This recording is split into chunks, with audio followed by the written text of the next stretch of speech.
Hi, Rex. Hello, Rex.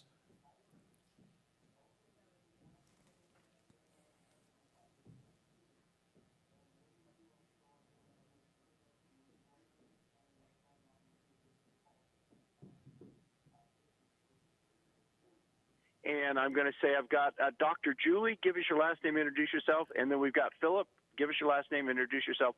So you guys kind of do a quick introduction of yourselves, and then we'll go right into the question and answer. Okay.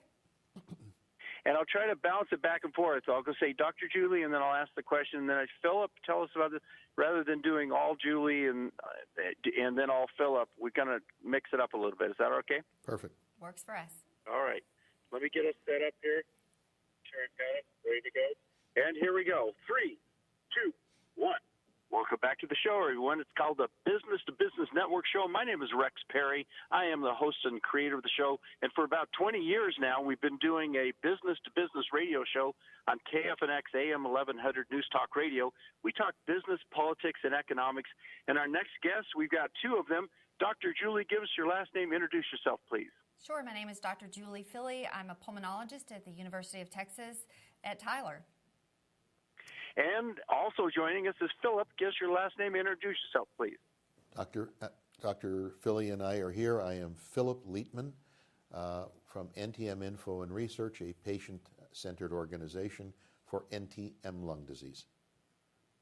Now, that's what we're going to talk about because we're right in, even here in Arizona, you know, it only gets down to maybe 40 degrees and we feel like it's freezing, but we catch colds, we get the flu, we start coughing. And Dr. Julie, kind of introduce a little bit of the research and what you guys are finding about some of this additional lung disease and different things we should be aware of. Sure. NTM stands for non-tuberculous mycobacteria. And these are bacteria that are common in the environment and can infect certain people's lungs and cause problems.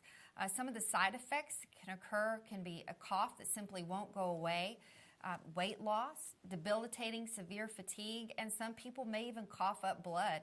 This is kind of an under-recognized lung infection, but we understand that it's on the rise, and new cases account for more than 8% per year, with as many as 100,000 new cases being diagnosed in 2018 alone. So this is a problem we need to be aware of. And it's a lot of individuals that already have asthma, other lung complications. Give us a little bit about the background and who should be watching out for this. Sure. Well, first of all, anyone with a cough that simply won't go away needs further investigation for the reason that may be occurring. But we do see this lung infection more commonly in women and it is more common in older populations rather than younger populations. It can occur in people with weakened immune systems and people that have underlying lung disease are more at risk. So people with things like COPD, other lung conditions, big words like bronchiectasis can also accompany this type of lung infection. But quite frankly, some people are perfectly healthy and end up with a cough that won't go away and ultimately end up with this diagnosis. Oh, my gosh. And where do we catch this? How does this happen? Oh, that is a great question. You know, we live among bacteria on the planet. Fortunately, the majority of these bacteria don't make us sick, and we live among NTM species.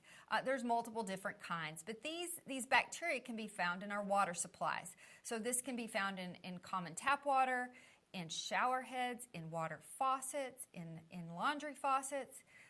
These can be found in hot tubs, steam shower, saunas, and they can also be found in things like soil. So common potting soil, for example, can harbor these types of bacteria. Wow. Now, Philip, tell us a little bit about your story and your connection with your wife. Give us that story. Well, my wife had a recurrent cough, as Dr. Philly mentioned. She was treated repeatedly. It would go away for a short while, but it didn't stay away. Eventually, somebody thought to test her for NTM. It's a simple test. You check the sputum, send it to a lab, and once they found she had NTM, we were able to seek expert treatment. The challenge was the delay had increased the damage to the lung tissue, which made her treatment a little more complicated. And that's one of the reasons we're here today and happy to talk to you. So Fern battled this for 18 years with multiple antibiotics, respiratory therapy to clear her lungs, and certain other things. She fought the challenge, wanted to live and she did for a long time, 18 years. So it was a family effort to support her. And then tell us your involvement, your background. This is some sort of foundation, or tell us what you've organized here.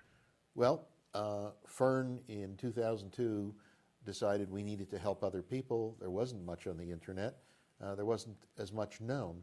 She started to develop a website from a patient's perspective, writing down the questions that she would want answered as a patient.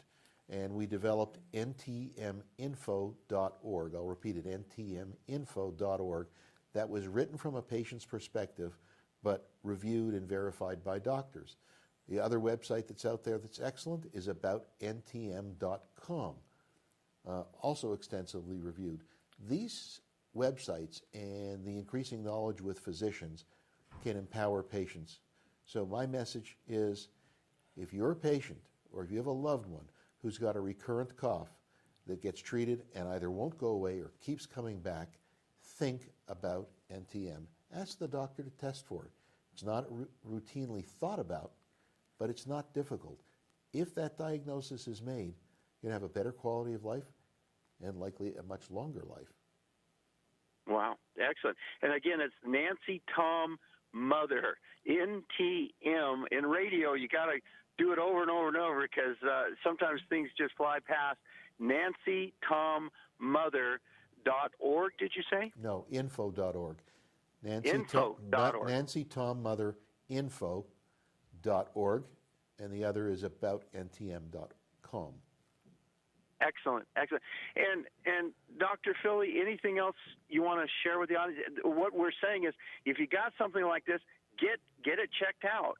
That's really the message, right? I think that's the main message, and to increase awareness, because we're seeing more and more of this type of lung infection. And I think the great news for the listeners is that it is treatable.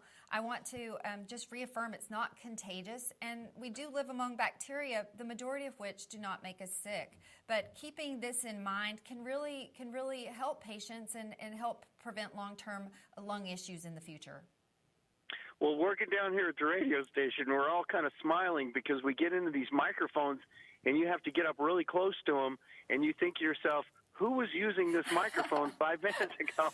And so we all kind of get our own mic socks and just kind of transfer them around and make sure we just use our own mic socks and not share the germs. So this is important stuff, people.